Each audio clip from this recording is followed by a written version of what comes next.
Ya, shalom semua, selamat datang kembali di Zoom Sema Adonai dan selamat pagi ya yang di Indonesia dan juga malam hari di Amerika serta dini hari di Jerman atau Eropa ya. Kita kembali di renungan pagi Sema Adonai dan kali ini renungannya akan dibawakan oleh Bapak Pendeta Dedi Kurniawan ya. Sebelumnya kita akan terlebih dahulu buka dalam doa. Mari kita bersatu dalam doa. Bapa kami yang di surga, terima kasih ya Tuhan atas kesempatan yang Engkau berikan pada pagi hari ini sehingga kami bisa buka mata kami dan menghirup udara pagi yang segar ini. Berkailah kami ya Tuhan, sertai kami selalu dengan Roh Kudus-Mu agar apa yang kami kerjakan, apa yang kami lakukan sesuai dengan kehendak-Mu ya Bapa. Mampukan kami melalui hari-hari kami selalu untuk memuji nama-Mu, mengagungkan kebesaran-Mu, dan jauhkan kami dari bujuk rayu kuasa jahat yang membujuk kami untuk mencuri kemuliaan dari-Mu ya Tuhan. Dan semoga jalannya acara ini bisa berlangsung dengan tertib dan hikmat tanpa ada gangguan, kendala, dan sebagainya. Berkait juga hamba-Mu, Bapak Pendeta Dedi Kurniawan, agar supaya apa yang beliau sampaikan nanti mampu menjadi rema dalam hidup kami.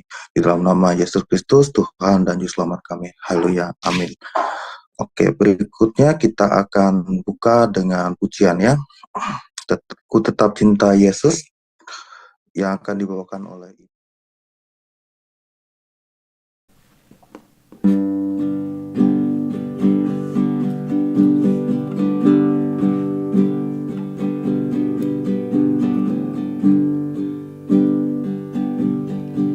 Ya Aba Bapa, ini aku anak-Mu, layakkanlah seluruh hidupku.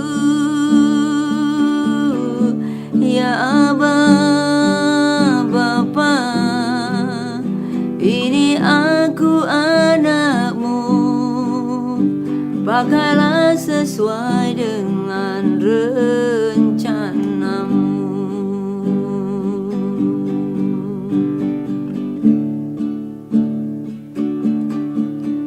Ku mau cinta Yesus selamanya. Ku mau cinta Yesus selamanya.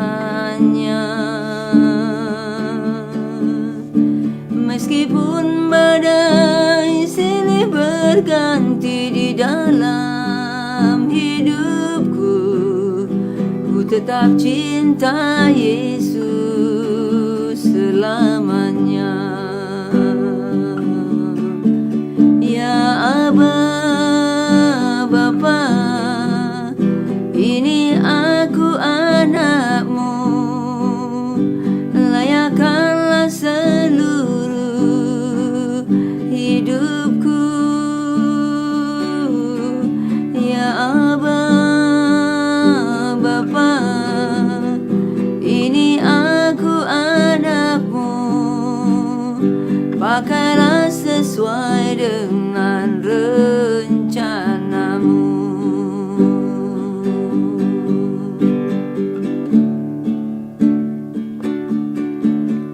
Ku mau cinta Yesus selamanya. Ku mau cinta Yesus selamanya. Meskipun badai silih berganti di dalam hidupku, ku tetap cinta Yesus selamanya.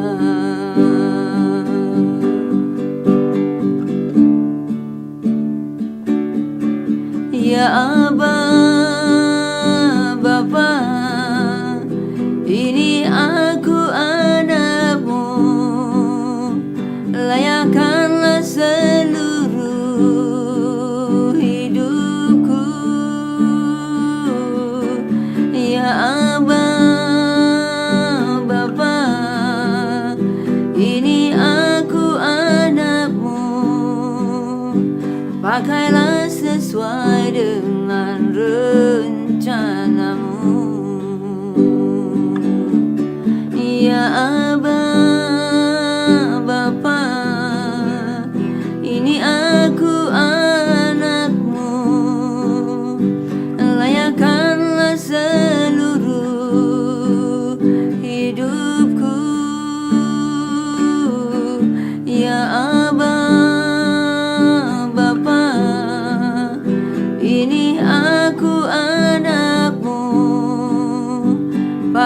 Pakailah sesuai dengan rencanamu. Pakailah sesuai dengan rencanamu.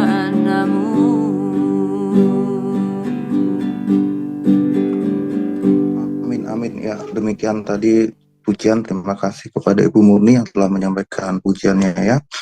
Semoga kita tetap mencintai Yesus selamanya. Meskipun badai silih berganti ya, kita tetap cinta Yesus. Dan mungkin seringkali badai dalam kehidupan kita adalah masalah keuangan ya.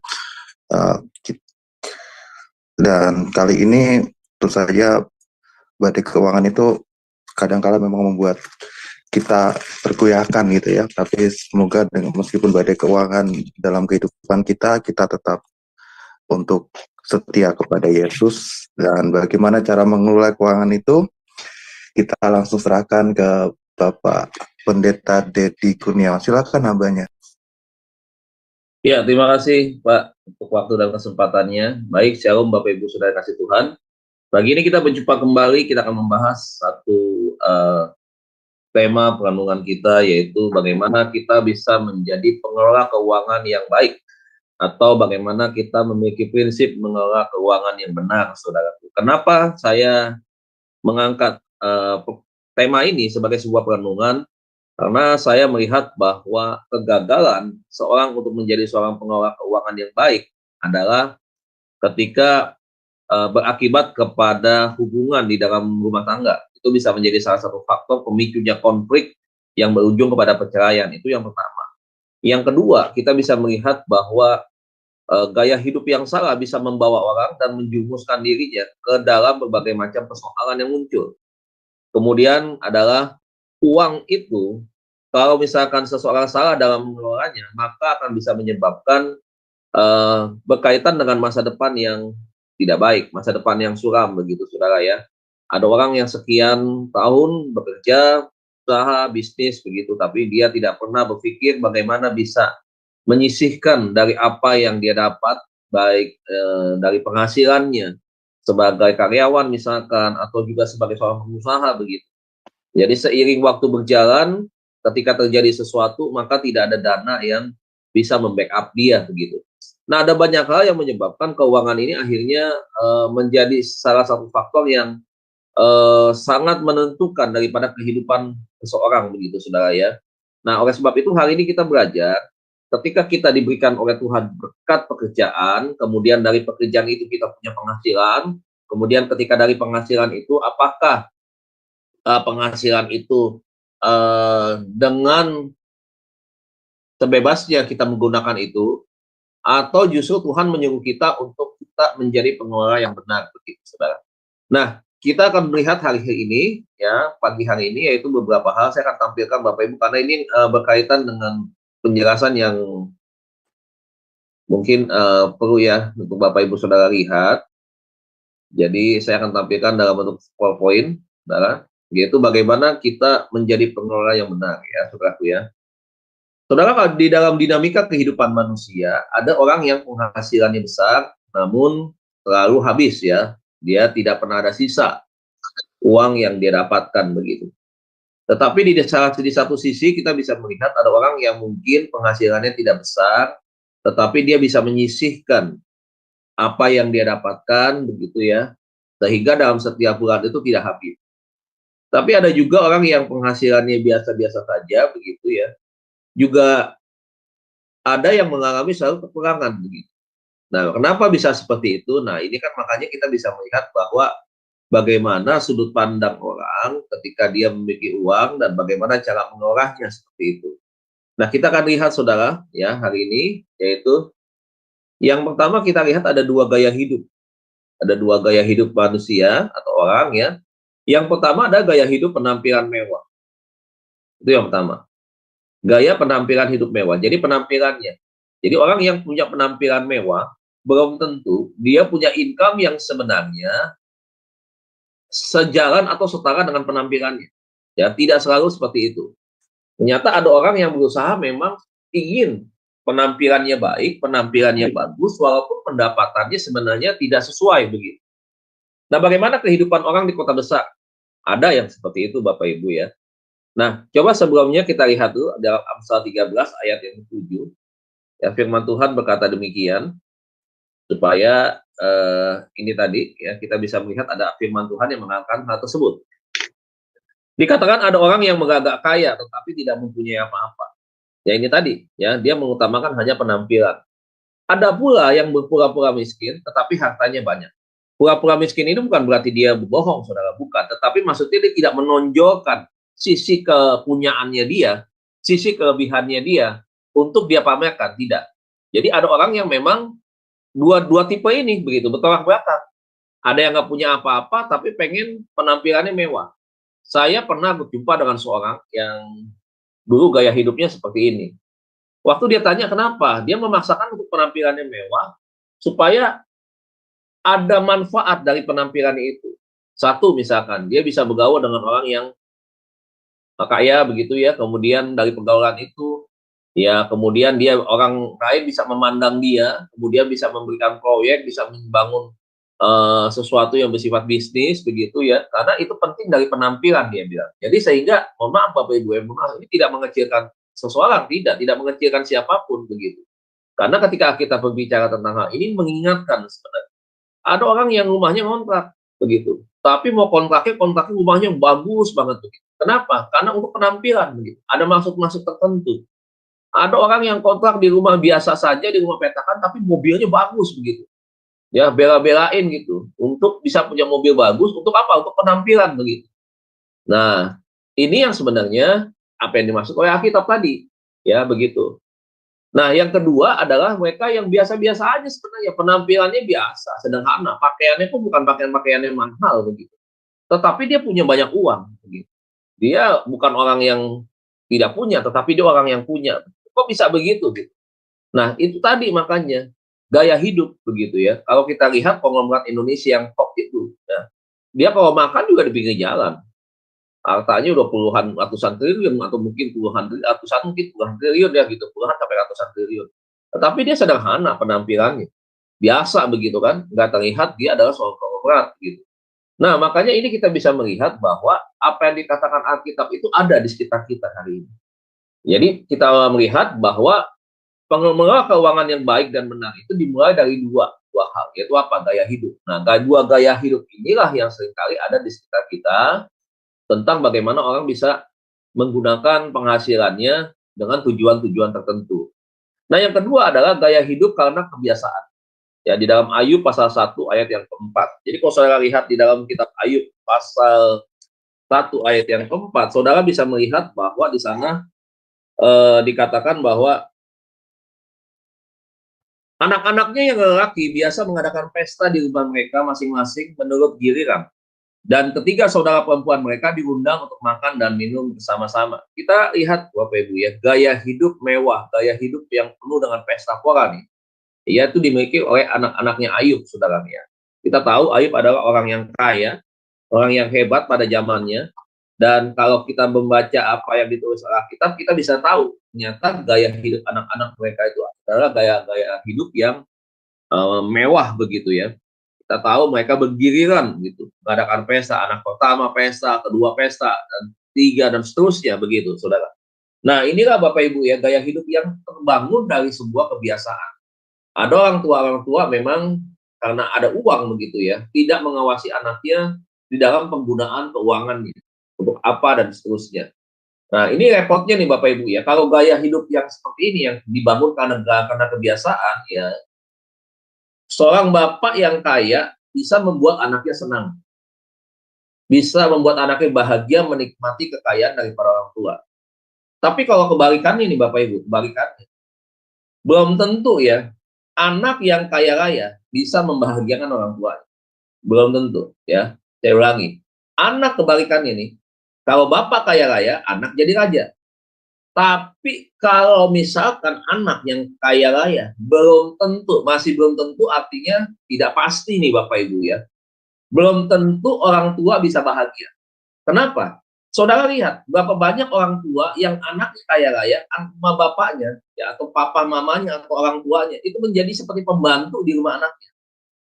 Saudara, ini saudara bisa melihat, gaya hidup yang karena kebiasaan itu bisa bertolak belakang. Bapak kaya, anak jadi raja.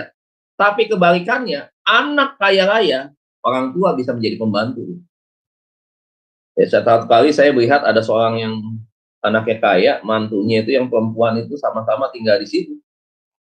Rumah anaknya begitu. Itu sama mertua nggak ada hormatnya, saudara. Mertuanya tuh duduk sama pembantu. Ngupasin apa? Kulit telur. Saudara. Ah, menantunya nonton sinetron di TV, duduk di sofa. Saudara lihat. Tuh, seperti itu tuh. Ya, saya bukan fitnah ini. Ini fakta yang terjadi, Bapak Ibu ya. Yang ada di sekitar kita. Nah, inilah Bapak Ibu kalau kita bisa melihat kenapa orang tidak bisa mengelola keuangan yang baik dan benar. Yang pertama karena itu tadi, pengen punya gaya hidup penampilan yang mewah dengan berbagai alasan-alasan tertentu, ingin dipuji, ya, nggak mau kalah dengan orang, kemudian juga ingin mendapatkan sesuatu, begitu. Seperti itu. Nah, makanya saya selalu ingatkan kepada ini tadi, ya, kepada setiap kita bahwa berkat yang Tuhan berikan itu harus dapat dikelola dengan baik. Kalau kita berbicara tentang talenta, maka itu kan berbicara tentang kepercayaan Tuhan yang diberikan kepada kita. Titipan yang Tuhan beri kepada kita dan kita adalah sebagai manajer. Bagaimana kita bisa mengatur, ya? Kita sebagai finance manager, ketika Tuhan berikan itu, kita bisa mempergunakan keuangan itu dengan baik, tentunya. Bukan untuk hanya kepuasan secara daging, ya. Nah, yang kedua, saudaraku lihat gaya hidup yang karena kebiasaan. Jadi karena kebiasaan sudah terbentuk, sulit untuk mengubahnya. Makanya saya selalu bilang kalau gaya hidup ya yang biasa, yang maksudnya yang sederhana itu dibiasakan, itu akan sangat lebih baik. Walaupun misalkan orang tua kita mampu, ya, tapi kita tahu bahwa saya harus punya masa depan. Tidak selamanya mungkin orang akan kaya raya, misalkan bisa saja satu kali sebagai persiapan begitu ya. Kalau ketika ada hadapi krisis yang berat terjadi di dalam usaha atau keuangan keluarga, maka saya ada dana cadangan yang bisa saya gunakan untuk mengembangkan bisnis kembali.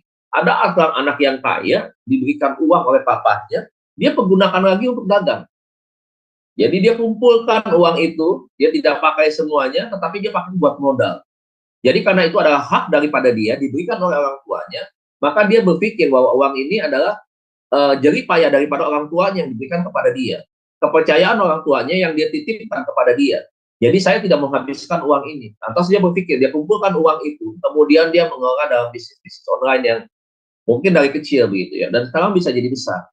Nah, ini sesuatu yang hebat, dahsyat, luar biasa. Kok kenapa bisa begitu, Pak? Orang kaya begitu, bukan kenapa dengan dihabiskan, kemudian kan besok dapat lagi, atau nanti misalkan 1 bulan ke depan dapat lagi, begitu. Nah, ini anak yang bijak, dia mempergunakan itu sebagai tadi, seperti yang dalam kitab Alkitab katakan, ya, untuk melipat gandakan talenta begitu. Jadi dia kumpulkan itu sedikit demi sedikit sudah cukup untuk dia berbisnis, dia gunakan untuk bisnis. Ini sangat bagus. Dan ini kebiasaan yang positif dari anak seorang yang kaya begitu ya, saudara ya. Jadi hati-hati nih buat anak-anak yang hari ini kau kaya, papa mamamu mungkin tidak kaya, tetapi dia memberikanmu perjuangan, fasilitas, kau hebat, kau sukses, kau berhasil, usahamu berhasil, berlipat kali ganda, tapi menjadikan orang tuamu sebagai pembantu, kau nggak layak dengan baik. Bapak Ibu, kalau saya bicara soal firman, ada yang suka dengan ada yang tidak suka. Karena saya orang yang bukan biasa berpura-pura, Bapak Ibu ya. Ini gaya saya. Saya yakin Bapak Ibu sekian lama bersama saya di Adonai Ministry, di CMA Adonai. Ada 2 nih soalnya saudaraku ya. Satu di grup yang mengundang saya Adonai Ministry, satu lagi CMA Adonai. Di CMA Adonai saudara tahu saya berkali-kali menyampaikan firman, ini gaya saya, penyampaian firman saya, ya, Bapak Ibu ya. Sehingga saya yakin Bapak Ibu bisa mengenal cara saya menyampaikan firman. Saya nggak ada yang istilahnya saya tutup-tutupi, jaim-jaim segala seperti itu. Saya bukan orang yang tipe abu-abu, ya. Jadi orang yang to the point. Nah, buat anak-anak yang kurang ajar yang seperti ini, kau bertobatlah, ya. Bertobat sekarang. Kau jangan jadikan orang tuamu sebagai pembantu, jadikan dia sebagai pahlawan di dalam kehidupanmu. Ya, itu ya gaya hidup. Nah, saudara, kita lihat sekarang ada 4 ciri gaya hidup dunia saat ini, saat sekarang. Bapak Ibu, kita akan lihat secara keseluruhan hari ini bagaimana dunia dikuasai oleh roh materialisme. Ya, ini ada roh ya, saudara, materialisme ya, hidup mewah, orientasi kepada kekayaan, ya, mengatakan atau beranggapan bahwa kekayaan itu menjadi sebuah tujuan final. Kekayaan itu menjadi sesuatu yang target utama begitu. Kekayaan itu menjadi sesuatu yang bisa membuat orang bahagia. Kekayaan itu adalah segala sesuatu yang menjadi sebuah ukuran penghormatan dari orang lain kepada seseorang begitu. Nah, dunia sedang ada di dalam masa-masa seperti ini sekarang, di mana materialisme itu begitu menonjol, ya saudaraku. Nah, dikatakan apa sih itu materialisme? Materialisme itu adalah orientasi pada harta kekayaan dan kemewahan. Di dalam satu Raja-Raja 21 ayat 1 sampai dengan 29. Saudara bisa baca, saudara bisa lihat itu. Nah, Alkitab Bapak Ibu sudah dari jauh-jauh hari sudah mengingat akan munculnya ya kehidupan manusia apalagi di akhir zaman ini, yaitu yang bersifat materialisme, mengukur segala sesuatu berdasarkan benda, jam tangan yang dipakai harganya berapa. Saudara jangan pikir ini tidak terjadi di gereja. Terjadi di gereja Bapak Ibu. Satu, di kalangan jemaat menilai, jadi kalau pendetanya pakai baju yang mahal, jas yang mahal, ini berarti pendeta diberkati oleh Tuhan. Benar nggak demikian? Kembali kepada pendapat saudara masing-masing. Jadi kalau pendetanya itu pakai misalkan Versace, misalkan ya, pakai jas-jas yang mahal, misalkan jasnya 60 juta, misalkan ya, atau dia ketika dia berkhotbah di sana, penampilannya dia itu bisa ratusan juta dengan pakaian, jam tangan, cincin, sepatu, kacamata, dan seterusnya, maka jemaat menganggap inilah pendeta yang benar, dia diberkati Tuhan, begitu. Jadi lihat saudaraku, gerakan materialisme sudah masuk di dalam gereja hari-hari. Menganggap kalau hamba Tuhan yang penampilannya mewah, yang keren begitu ya, dia pasti diberkati, dia pasti disayang oleh Tuhan. Benarkah demikian saudaraku? Jawabannya ngaco ya. Jawabannya ini orang ngaco, ini orang mabok dan orang kecubung saudaraku ya. Makanya saya mau kasih tahu, jangan menilai orang dari penampilan luar. Ya. Waktu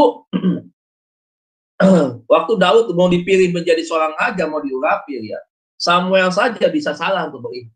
Tuhan bilang, kau jangan lihat penampilan luar, jangan covernya kau lihat, kata Tuhan. Kau akan salah dong, dia bilang. Kau pasti bisa nih, ya kau pasti bisa akan kecewa nanti. Kenapa? Karena bukan penampilan luar yang dilihat oleh Tuhan, tapi yang Tuhan lihat adalah hatinya, begitu. Jadi yang Tuhan lihat itu bukan materi kekayaan yang dimiliki, bukan seberapa besar ya asetnya dia, pabriknya itu berapa luas, berapa puluh hektar pabriknya, karyawannya berapa ratus ribu, begitu.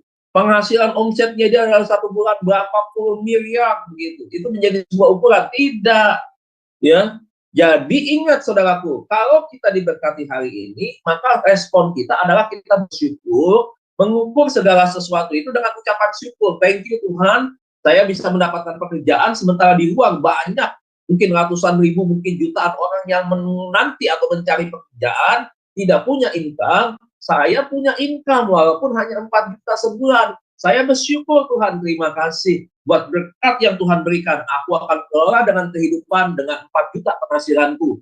Aku harus pilih, misalkan, aku tinggal sementara di kontrakan aku per bulan harus berapa, begitu. Jadi bukan mengukur segala sesuatu berdasarkan kemewahan, begitu. Menentukan calon menantu, lihat dia. Ya, lihat mobilnya apa nih kalau ngapelin anak saya nih.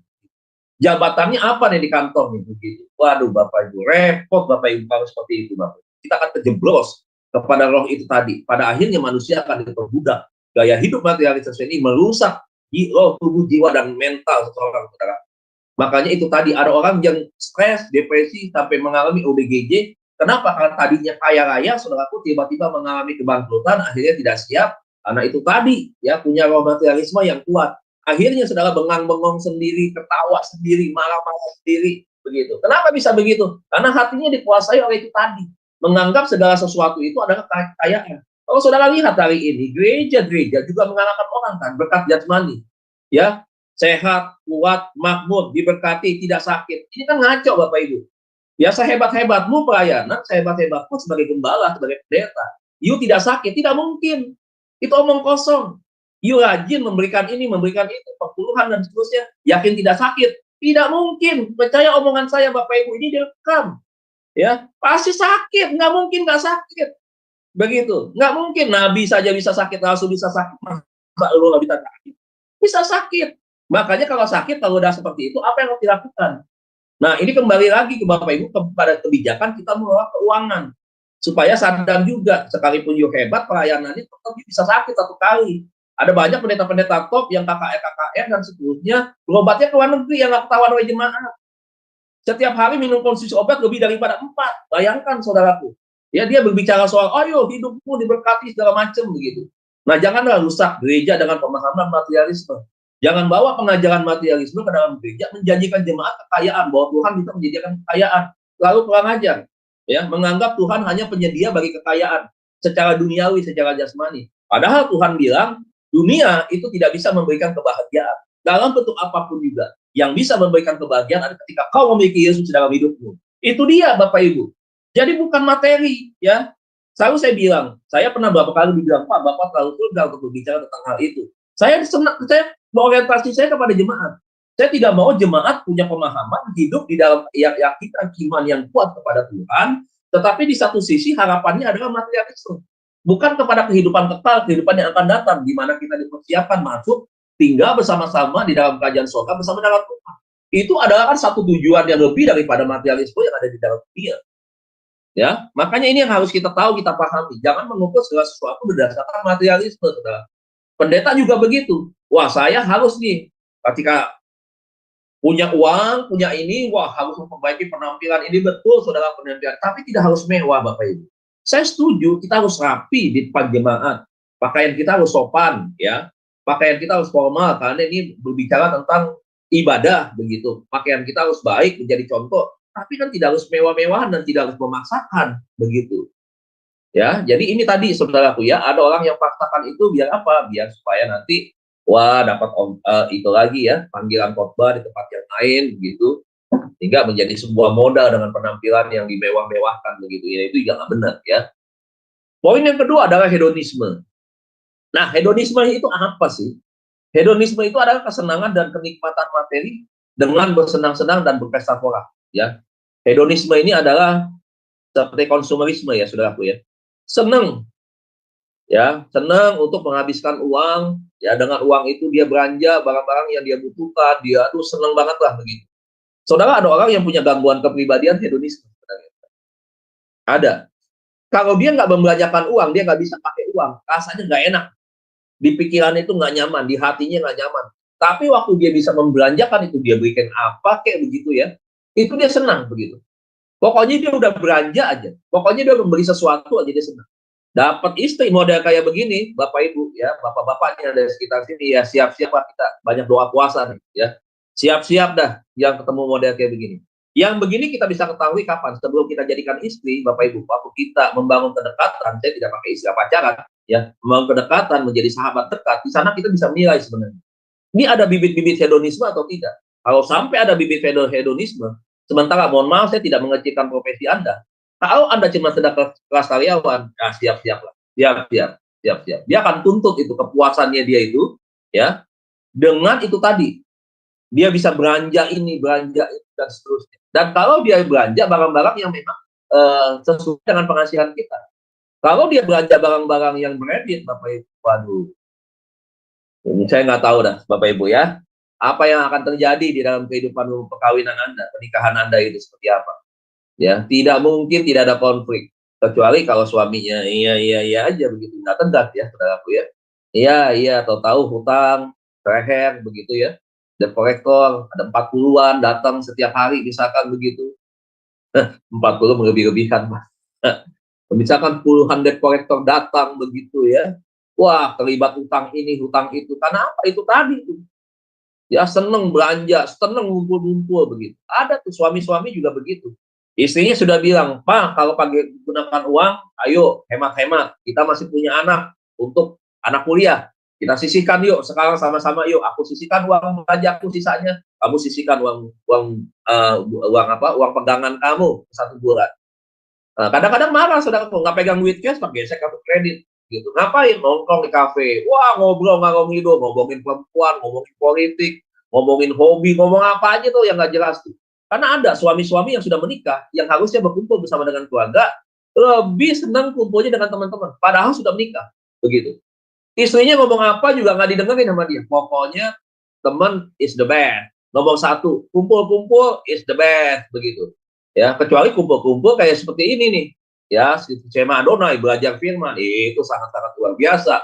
Tuhan disenangkan. Yang ini ngomongin macam-macam, saudaraku. Kalau di kafe itu tidak cukup kan 100.000. Kafe mana 100.000 cukup, saudara? Kita minum kopi aja di kafe itu bisa 35.000, 45.000. Baru kopinya doang si cangkir kecil. Belum kalau kita makan nasi goreng sekitar 45.000, bisa 50.000. Itu saja nasi goreng dengan kopi, itu sudah 100.000. Paling sedikit bisa ke kafe itu 300-400.000. Saudaraku, bayangkan saudaraku, satu kali pertemuan misalkan ngumpul sama temen, nggak main bayang-bayangan dah misalkan, itu 400.000. 400.000 dia bisa kumpul seminggu sekali, 400 kali 4, itu sudah berapa saudara? Ya, coba dipikirkan, udah 1,6 saudaraku buang begitu saja. Kenapa tidak ditabung? Jujur ya Bapak Ibu ya, orang punya gaya hidup hedonisme, hari ini kau ditemani banyak orang. Kenapa? Karena kau punya uang nih, begitu. Karena kau disebut asik buat mereka. Nggak ada lu nggak rame, ikan rokok begitu. Nggak ada lu nggak rame, nggak enak. Ayo dong, kita kumpul-kumpul begitu. Nah akhirnya apa yang terjadi? Kumpul. Bahkan sampai pagi tuh, sampai nonton bola begitu kan. Istri mah nggak diperhatiin sama dia, tidur sendiri di kamar begitu. Anak boro-boro begitu, doa juga nggak diperhatikan sama dia. Jadi perannya gagal di sini. Kalau kita kembali kepada peran suami dan fungsi suami, kalau kita masuk di dalam pendidikan agama Kristen ya, pelajaran pendidikan 4, fungsi dan perannya 0. Apa yang kita diharapkan dari model suami yang seperti ini, saudara? Nah, saya berharap supaya sadar, bertobat. Kalau kau sudah menikah, gaya hidupmu kau bukan sekedar bujangan lagi. Punya gaya hidup pada waktu bujangan dengan gaya hidup seperti ini aja salah, apalagi setelah kau menikah, begitu. Kita lihat tuh firman Tuhan-nya, dikatakan ya di dalam Roma 13 ayat 12 sampai 14, dikatakan apa? Hari sudah jauh malam. Nah, ini nongkrong nih berarti nih, ya. Nongkrong nih dia nih. Jadi kelelawar, ya. Telah hampir siang, berarti mau pagi nih Bapak Ibu nih. Udah sampai pagi, ya. Sebab itu marilah kita menanggalkan perbuatan-perbuatan kegelapan. Kenapa kegelapan tadi? Itu gaya hidup mewahnya, hidupnya bersama dengan orang-orang yang tidak jelas, begitu. Pak dia orang Kristen juga, Pak dia anak Tuhan juga, iya. Nggak semua anak Tuhan kelakuannya baik, ya. Saya mau katakan demikian.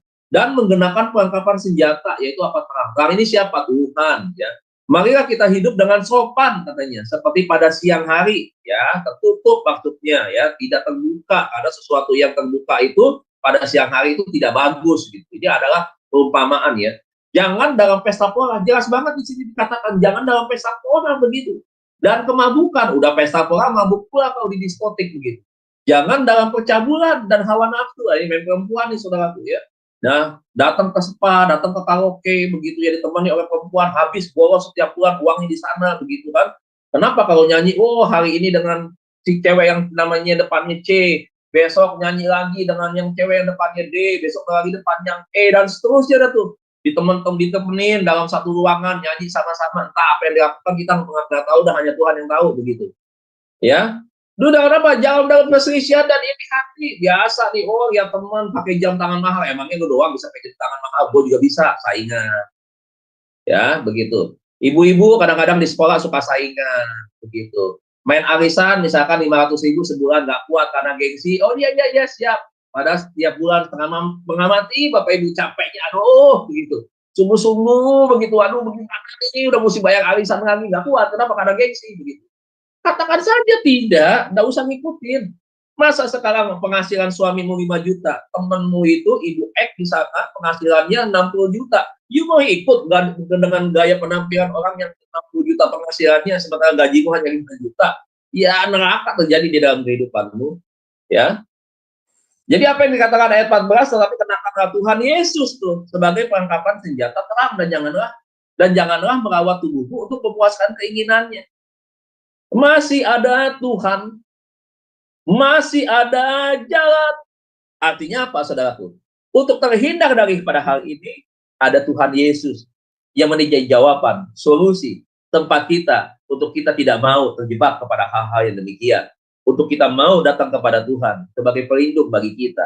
Ya, jadi saudara tinggalkan kehidupan hedonisme karena akan menjerumuskan kepada saudara dengan gaya hidup yang konsumerisme, dan pada akhirnya saudara akan berpengaruh kepada penghasilan kehidupan saudara. Mungkin Anda berkata, Pak, saya punya penghasilan yang lebih. Pak, saya nggak pernah masalah. Saya punya uang banyak. Betul, uangmu banyak. Tapi kau lihat, apakah ketika kau belanjakan itu merupakan sesuatu hal yang memang dibutuhkan? Atau apakah memang ketika kau memberi ini memang adalah sebagai sesuatu yang memang adalah bagian daripada misalkan event-event tertentu, acara-acara tertentu yang memang saudara bisa beli, misalkan pernikahan dan seterusnya, itu kan cerita saudara. Tapi kalau saudara selalu ya, membelanjakan segala sesuatu dengan gaya hidup yang nggak bisa. Senang tuh kalau nggak belanja, nggak enak kalau nggak menghabiskan duit. Wah, ini celaka, ya. Yang ketiga, individualisme. Apa itu individualisme? Egois, tidak peduli dengan orang lain. Di dalam Galatia pasal 6 ayat yang kedua, nah ini firman Tuhan berkata, bertolong-tolonglah menanggung bebanmu, demikianlah kamu memenuhi hukum Kristus. Kenapa katakan bertolong-tolonglah? Tuhan bilang gini, supaya saudara dan saya punya kepedulian melihat kekurangan dan orang yang membutuhkan begitu.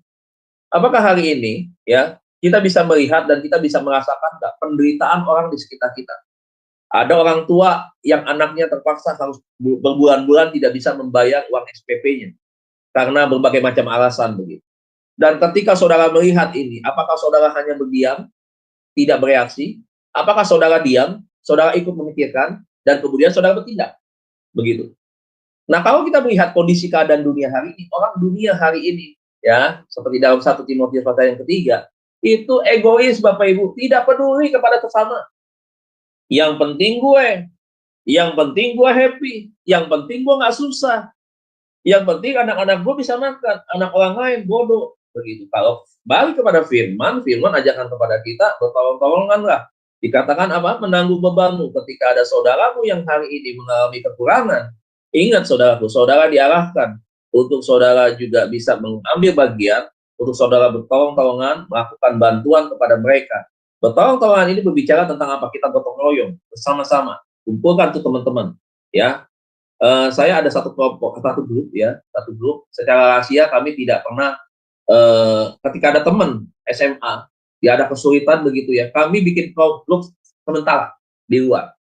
Kemudian kami invite satu persatu, tidak diketahui oleh sahabat yang sedang mengalami masalah itu, dan dia tidak pernah minta tolong di grup itu. Ini bagus, ini orang prinsipnya nggak pernah minta-minta, saudaraku. Tapi kita tahu kebutuhannya dia. Tapi kita tahu ini penting buat anaknya dia. Lantas sampai terjadi di grup sementara itu kita bikin list nih. Wah, kita ngomong dalam angka ini. Kemudian list pertama saya yang buat, saya tulis dulu. Ya, jangan cuap-cuap. Kita nggak pernah nulis, orang kita suruh nulis, kemudian pada akhirnya kita nggak nabur. Nggak, kita dulu kasih contoh. Tulis sekian begitu. Nggak apa-apa mau kasih berapa kayak namanya itu sesuai dengan hati nurani kita dalam memberi kan, nggak usah bisa dipaksakan. Tetapi intinya jauh lebih baik memberi daripada tidak memberi begitu. Kemudian saya tulis tuh 1, 2, 3 siapa namanya. Disambung. Ternyata banyak yang tulis. Nah, ini ternyata saya bersyukur. Kenapa bersyukur? Di tengah dunia yang seperti sekarang ini masih ada orang yang tidak individualisme. Ternyata saya bisa melihat begitu banyak orang yang hari ini masih punya kepedulian. Begitu. Mereka bisa merasakan, oh iya dulu gue susah juga ya sama. Oh iya dulu gue juga sama nih, gak bisa bayar uang SPP. Rasanya seperti apa? Kalau gue diberkati. Berarti Tuhan hari ini mau supaya gue ambil bagian, gue menjadi berkat. Sehingga mereka tulis tuh harganya. Waduh, yang tulis sekian. Waduh, wah terharu Bapak Ibu. Terharu. Gitu. Padahal bukan buat saya, kita kasih orang lagi begitu. Ditransfer langsung, ada kan jumlahnya. Gitu. Wah, kita bersyukur. Aduh, sampai orang itu sahabat kita itu menangis. Nah ini sahabat. Ya, Amsa bilang ada seorang teman lebih daripada saudara begitu. Sahabat begitu ya, yang selalu menaruh belas kasihan, perhatian lebih kepada dirinya begitu. Jadi mari Bapak Ibu, ya kita boleh bicara firman, tetapi aplikasinya menentukan daripada tingkat kedewasaan iman kita. Saya ulangi, kita boleh berbicara soal firman, kita boleh belajar soal firman, tetapi tindakan kita menentukan aplikasi kehidupan kita di dalam pertumbuhan iman kita. Ya, kita bicara soal firman, jago, actionnya tidak ada, sama dengan ngantuk. Ya. Yang keempat, saudaraku, konsumerisme, ya, sama mirip dengan hedonisme. Gaya hidup yang suka menghabiskan uang untuk belanja secara berlebihan. Konsumerisme tidak selalu kepada orang kaya. Poin keempat ini juga terjadi kepada orang yang biasa-biasa saja, level menengah sampai ke bawah. Jadi orang ini adalah senang, ya saudaraku ya, gaya hidupnya menghabiskan uang untuk belanja, tetapi sampai kepada tindakan mengutang. Ya, jadi hutangnya banyak di mana-mana begitu. Di warung sembako seberang, orang Madura, ya, utang. Satu lagi ke toko situ, engkoh yang Tionghoa, ngutang, begitu. Ke warung nasi Padang yang di depan, sama si Udah ini, utang. Jadi sekeliling utang semua tuh, saudara. Nah, ini konsumerisme nih. Nah, coba kita lihat di dalam 2 Petrus pasal 2 ayat 13. dan akan mengalami nasib yang buruk sebagai upah kejahatan mereka. Berfoya-foya pada siang hari, mereka anggap kenikmatan. Mereka adalah kotoran dan noda yang mabuk dalam hawa nafsu mereka. Kalau mereka duduk makan minum bersama-sama, sudah, ya, nggak bisa makan makanan yang murah. Ya kalau makan pasti harusnya di minimal kafe, kafenya pun yang harus ada AC. Nggak bisa makan yang namanya di warteg, gimana, nggak bisa. Ya, saudara, pokoknya makanan yang mahal. Kalaupun nggak punya duit, ya itu tadi, pada akhirnya mau tidak mau ngutang, ya, warung Padang pun jadi, saudara. Tapi kalau dia punya duit, dia nggak bisa. Nah, orang yang seperti ini susah untuk dibawa, susah, saudara. Ya, memang tidak ada orang mau yang hidupnya susah. Bukan berarti tidak mau, ya, tidak siap begitu. Tetapi Bapak Ibu, ya, orang konsumerisme ini pada akhirnya itu tadi, ya, ngapain sih hidup banyak tantangan pergumulan seperti ini begitu. Tidak sedikit ya beberapa orang pasangan yang punya gaya hidup konsumerisme, itu dia bisa tinggal loh pasangannya. Dia tinggal benar-benar Bapak Ibu. Dia nggak mau balik lagi, cerai sekalian. Sampai begitu loh Bapak Ibu. Nah ini ya Bapak Ibu ya, supaya kita mesti hati-hati ketika kita pegang uang. Nah itu loh, kita harus dengan bijak memikirkan ya dengan baik bahwa ketika kita pegang uang, kita sedang berbicara tentang masa depan. Ketika kita berbicara soal uang, kita berbicara tentang visi kita ke depan mau apa. Nah, gaya hidup yang salah membuat orang menjadi apa? Satu, terikat, ya, pasti itu terikat. Kalau sudah terikat, sulit untuk bisa melepaskannya. 4 poin tadi di atas itu sudah menjadi sesuatu yang terikat buat orang, sehingga untuk melepaskannya tidak mudah semua. Ya, yang kedua akan lupa Tuhan, karena uang, kesenangannya akan menjadi Tuhan, di dalam diri dia, menjadi sesuatu yang dia sembah, ya, menjadi sesuatu yang dia idamkan, menjadi sesuatu yang dia harapkan. Gitu. Yang ketiga, serakah. Nggak pernah ada puasnya, nggak pernah ada cukupnya. Selalu pengen lebih lagi, dan lebih lagi. Gaya hidup yang salah yang keempat adalah orang akan menjadi sombong. Bangga dengan penghasilan pencapaian. Bangga dengan mobil mewah yang dia pakai. Bangga dengan jam tangan mewah yang dia pakai. Bangga dengan uangnya di dompet yang selalu dia bawa. Tapi tidak cukup 1 dompet, sampai 2 dompet dia bawa. Akan akhirnya menjadi sombong. Yang kelima, menghalalkan segala cara. Bagaimanapun caranya untuk bisa mendapatkan uang dengan cara-cara yang tidak baik, yang cara-cara yang ditentang oleh Tuhan pun dia lakukan, dia langgar. Tujuannya buat apa tadi? Pemenuhan, pemuasan kebutuhan dagingnya dia. Jadi dia menghalalkan segala cara. Jualan menipu sedikit, ya begitu ya. Kerjaan korupsi sedikit, begitu ya. Terus berkomunitas, bangun komunitas, udah kenalan, berapa pinjam duit ibu A, ibu B, ibu C, ibu X, sampai begitu banyaknya, tiba-tiba langsung kabur keluar dari grup, gitu. Ya, buka toko, sewa ruko untuk 1 tahun begitu. Bangun dulu nih, orang titip barang semua sudah banyak, supaya sudah ngisi tempat dia. Ya, tengah malam dia siapkan truk, dia pindah, masukin semua itu barang-barang, dia kabur ke kota lain, gitu. Ya, gaya hidup yang salah nih, tuntutan yang tinggi, salah membuat orang akhirnya menghalalkan segala cara. Dan ini nggak berkenan di hadapan Tuhan. Ini adalah bentuk-bentuk kejahatan di mata Tuhan. Gaya hidup yang salah itu akhirnya menjadi lawan daripada Tuhan, saudaraku ya. Otomatis kita menjadi orang yang tidak berkenan di hadapan Tuhan. Kemudian kita bisa melihat yang berikutnya. Sekarang kita masuk di dalam inti ya renungan kita pada pagi hari ini. Bagaimana menjadi pengelola keuangan yang baik? Nah, sebuah pertanyaan buat kita tentunya adalah hal yang ini. Yang pertama adalah cukupkanlah apa yang ada pada dirimu. Dan saudara lihat, ini ayat-ayat firman Tuhannya begitu banyak, saudaraku ya. Saudara bisa lihat, saudara bisa pelajari bahwa di dalam 1 Timotius pasal 6 ayat 8, kemudian ayat 10, Filipi pasal 4 ayat 11 sampai dengan 12. Yang pertama, saudaraku, kata cukupkan apa yang ada padamu, ini berbicara tentang apa? Yang pertama, gaya hidup hemat. Amsal 21 ayat 20. Contohnya apa? Menabung untuk masa depan. Contohnya tokohnya siapa? Kita lihat Yusuf. Kejadian 41 ayat 35. Ini jelas sekali saudara bisa melihat bagaimana cara Yusuf melihat masa depan. Bagaimana Yusuf melihat kondisi sekarang untuk persiapan masa depan. Harusnya seperti itu. Gaya hidup hemat beda dengan gaya hidup pelit. Kalau hemat ya itu artinya dia mempergunakan sumber keuangan yang dia dapatkan ya seperti dengan planning-planning yang sudah ditetapkan. Ada hal-hal yang bersifat tidak penting ya dia tidak mau. Tetapi yang bersifat penting itu yang dia lakukan begitu. Tapi kalau pelit, dia punya segalanya tapi dia nggak mau berbagi, saudara. Jelas kayak gitu. Orang pelit belum tentu hidupnya hemat, belum tentu, saudara. Tapi orang yang hidupnya hemat juga bukan dia pelit, bukan. Tetapi gaya hidup hemat ini terpisah. Gaya hidup hemat ini karena apa? Karena dia bijak. Dia tahu satu kali usia saya juga tidak akan terus muda. Satu kali ke depan saya pun akan berhenti. Satu kali pun saya bekerja akan pensiun begitu. Saya harus punya dana yang mempersiapkan masa depan saya. Ya dia hidup hemat begitu. Secukup-cukupnya penghasilan dia. Dia planning makan 1 minggu, 1 hari makan harus biayanya berapa. Ya, minggu kedua apa-apa dan itu dia planning begitu. Kenapa? Karena dia mau hemat. Dia tidak mau terima 100% di minggu pertama habis. Nggak mau dia seperti itu. Dia mau berterima 100%, dia bisa gunakan untuk 30 hari ke depan sampai dia mendapatkan income yang baru kalau dia karyawan begitu, gaji yang baru begitu. Yang B, gunakanlah skala prioritas. Kenali antara kebutuhan dan keinginan. Yang seringkali harus kita hindari adalah keinginan, saudara. Karena bukan berarti sebuah kebutuhan. Kebutuhan menjadi prioritas, keinginan itu harus selalu kita hindari. Pak, kalau saya punya, misalkan, saudara sudah punya, ngapain saudara beli lagi? Karena ada keinginan-keinginan yang pengen lagi. Ada orang tipenya ya suka mengkoleksi barang-barang tertentu begitu.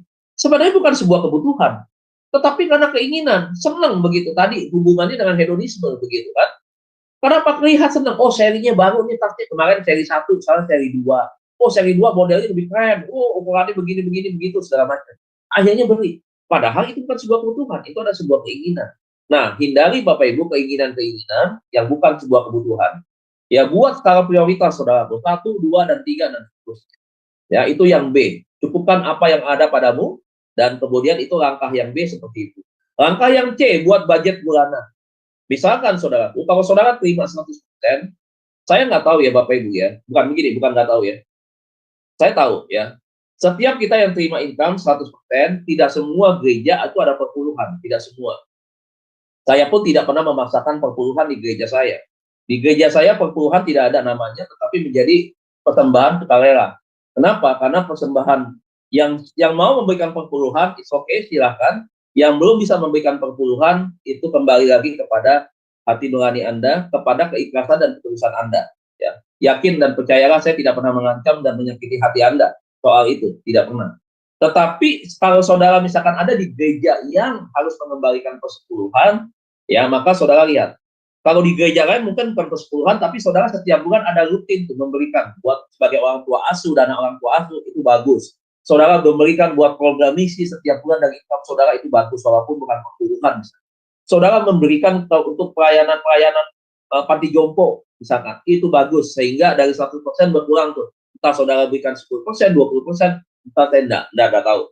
Tapi yang pasti adalah ketika kita terima 100%, kalau kita bicara soal contoh di sini adalah dikurangi 10% itu adalah perpuluhan, ya. Berarti sisanya kan 90%. Nah, ketika 90% itu masih banyak nih, saudara, ya. Banyak nih 90%. Nah, komposisinya adalah dari 90% itu adalah 60% digunakan untuk kebutuhan rumah tangga Anda. 60%. Saudara jabarkan lagi tuh, 60% kebutuhan rumah tangga itu apa aja? Ada. Biaya listrik misalkan 1 bulan atau sekian begitu. Nah, kalau misalkan biaya listrik membengkak, berarti kan harus ada yang dihemat. Nah, itu tadi tuh gaya hidup hemat.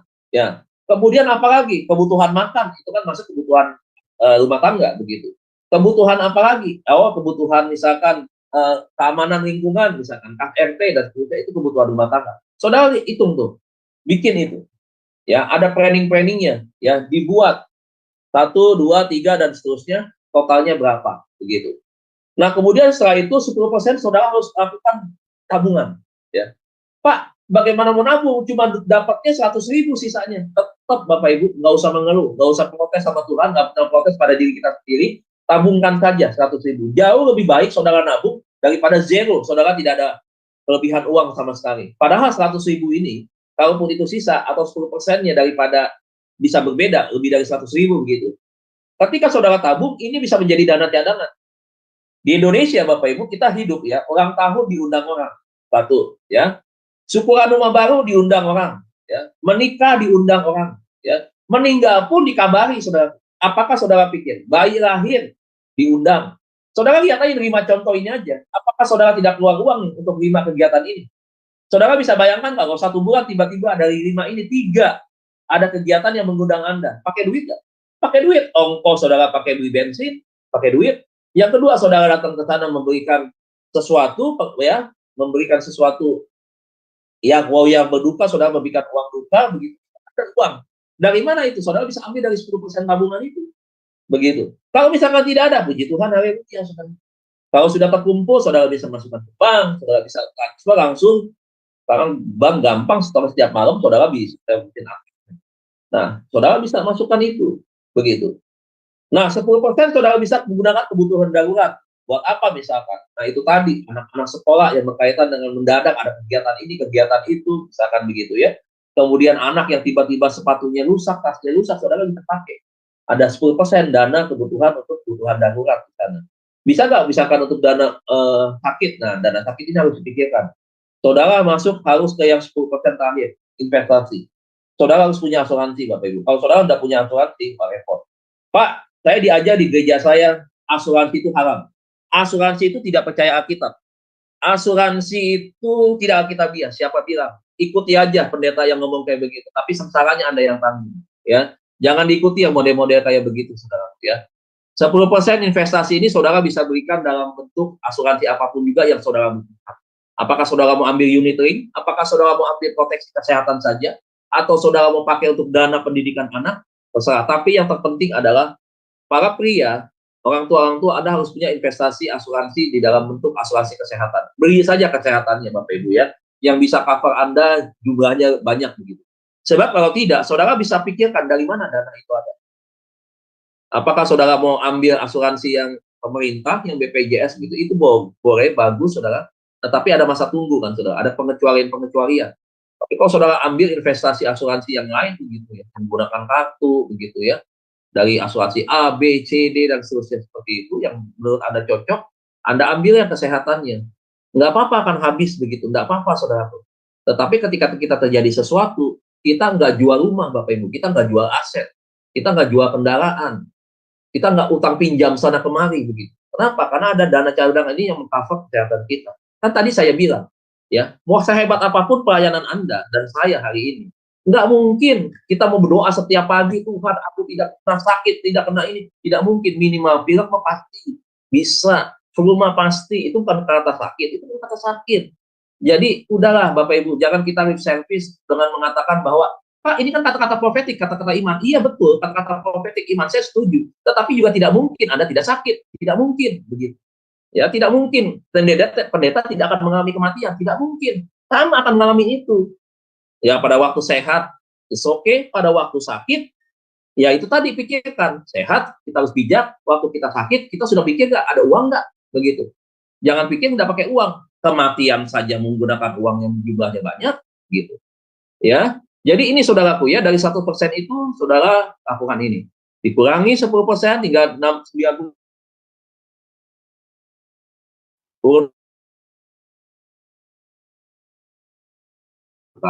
supaya dengan cukupkan apa yang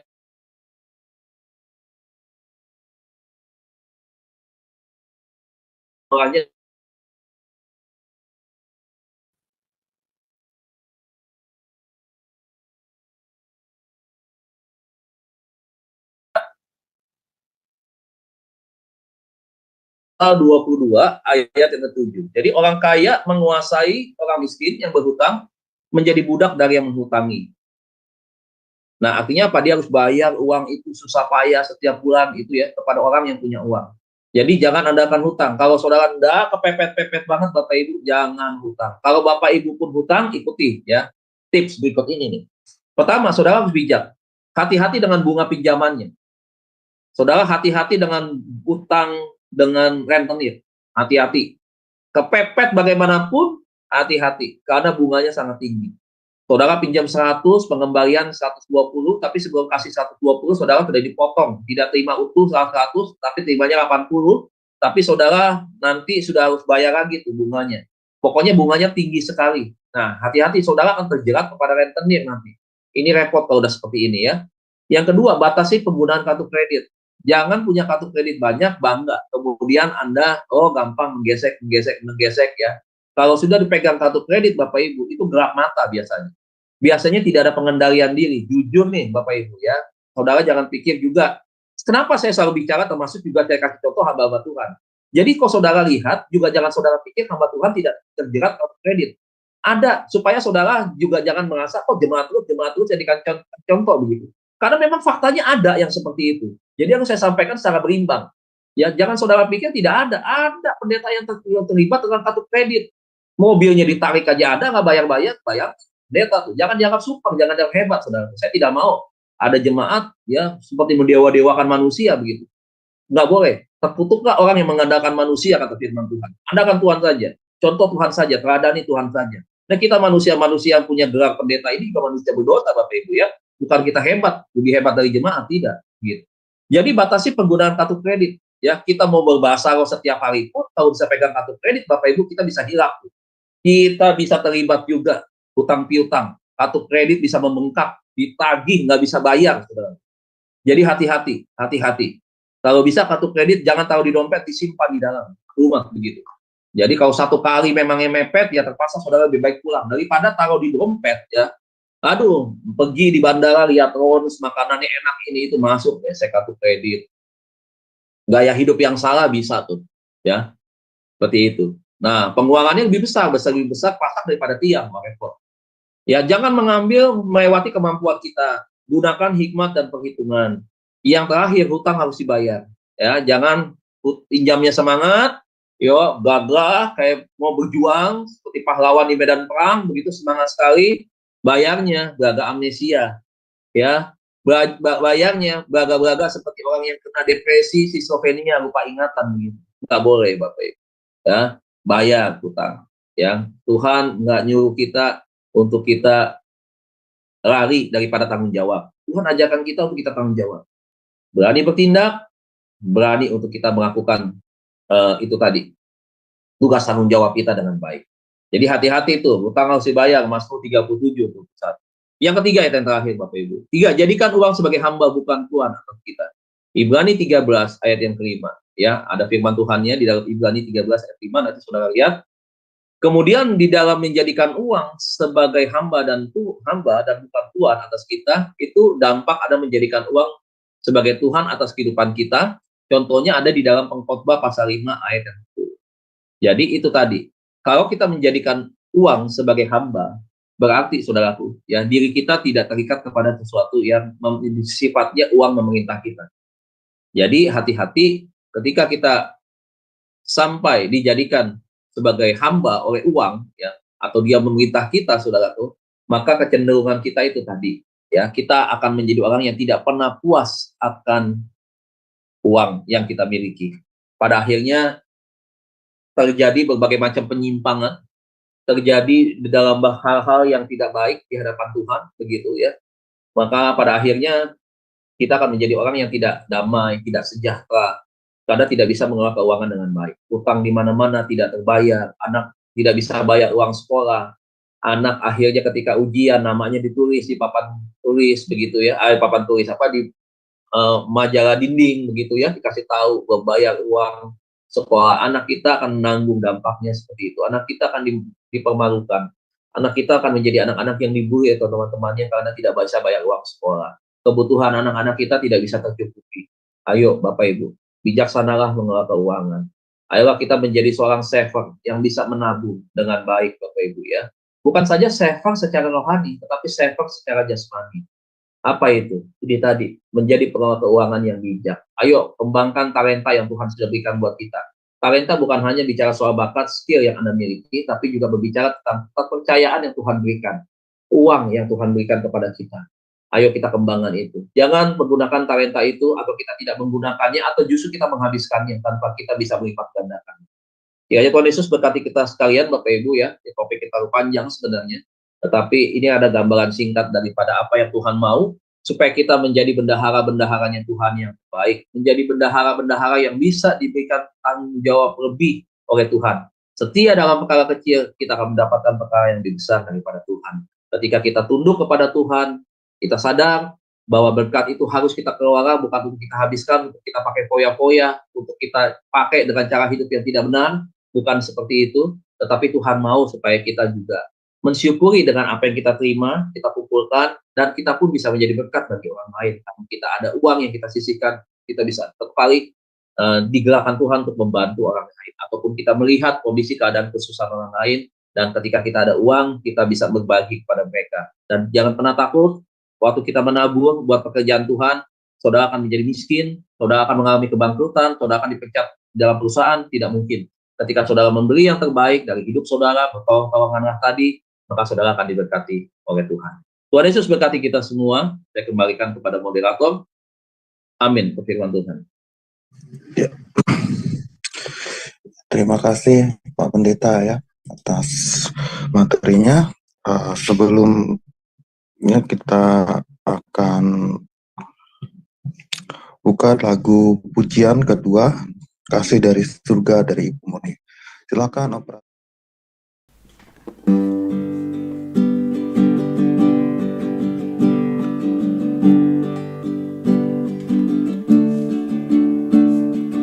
Kasih dari surga memenuhi tempat ini. Kasih dari Bapa surgawi. Kasih dari Yesus mengalir di hatiku, membuat damai di hidupku.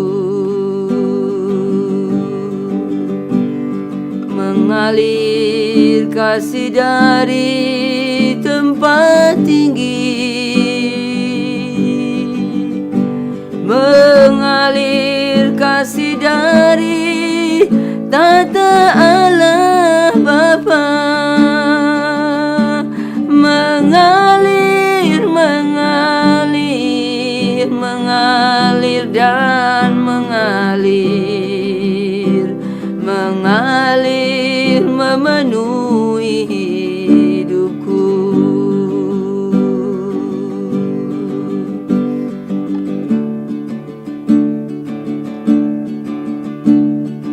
Kasih dari surga memenuhi tempat ini. Kasih dari Bapa surgawi. Kasih dari Yesus mengalir di hatiku, membuat damai di hidupku. Mengalir kasih dari tempat tinggi, mengalir kasih dari tata Allah Bapa, mengalir, mengalir, mengalir dan mengalir, mengalir memenuhi hidupku. Mengalir kasih dari tempat tinggi, mengalir kasih dari tata Allah Bapa, mengalir, mengalir, mengalir dan mengalir, mengalir memenuhi hidupku. Mengalir, mengalir, mengalir dan mengalir, mengalir memenuhi hidupku.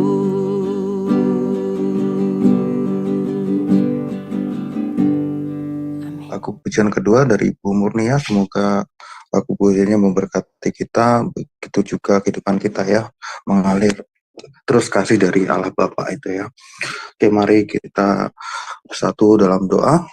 Bapa kami yang di surga, terima kasih ya Tuhan atas kesempatan yang Kau berikan pada pagi hari ini, sharing renungan firman dari hamba-Mu, Bapak Dedi Kurniawan. Semoga bisa memberkati kami, membuat keuangan kami bisa lancar, tapi juga jangan butakan mata kami untuk lebih memilih amal daripada Engkau ya Tuhan. Selalu berkati kami, berkati Bapak Pendeta Dedi Kurniawan beserta keluarganya, begitupun kami dengan keluarga kami, di dalam selalu sertai dalam naungan-Mu, dalam Roh Kudus-Mu, di dalam nama Yesus Kristus Tuhan dan Juru Selamat kami. Haleluya, amin. Selanjutnya doa blessing kita serahkan kepada Bapak Pendeta Dedi Kurniawan. Silakan hamba. Terima kasih Pak. Baik Bapak Ibu, kita berdoa, kita akhiri renungan pagi pada pagi hari ini. Bapak dalam surga, terima kasih waktu kesempatan indah ini kami boleh bersama-sama berkumpul, beribadah, meninggikan, mengagungkan nama Tuhan. Kami bersyukur ada waktu-waktu yang kami pakai Tuhan, kami datang melayani Tuhan, dan kami mendengar apa yang Tuhan sampaikan bagi kami, sehingga proses pembelajaran kami untuk mengenal Tuhan semakin hari semakin terbangun dengan baik. Bapak, terima kasih buat pagi hari ini, setelah kami akan melanjutkan aktivitas kami.